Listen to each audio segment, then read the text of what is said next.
Yo no puedo más que agradecer al equipo Euskadi que hayáis venido a la Diputación, ¿no? Al final es daros un ongi etorri a lo que es la casa de todos los vizcaínos y todas las vizcaínas. Esta es vuestra casa también.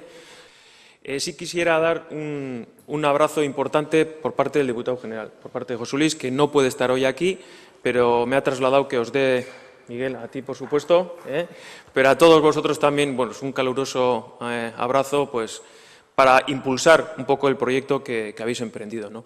Quisiera agradecer también que habéis empezado desde Vizcaya y hacer extensible esta ilusión que tenemos desde Vizcaya a todo Euskadi, porque sois reflejo de lo que ponéis ahí, ¿no? de lo que suponen el tricolor, el verde, el rojo y el blanco para todos nosotros, y esa ilusión que se extienda desde Vizcaya a todo Euskadi. Un deseo, y es que este tricolor se convierta en los mayores de ganadores, ya sea pues amarillo, ya sea el Campeonato del Mundo, y todo de aquí a un futuro prometedor y que lleváis adelante. Premiorik handiena da gaur hemen hartzie.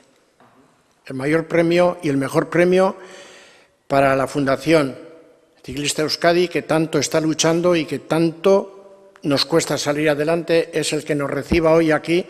Yo sé que si José Luis el diputado general, hubiese estado, pues él hubiese estado, pero Unai también hubiese estado.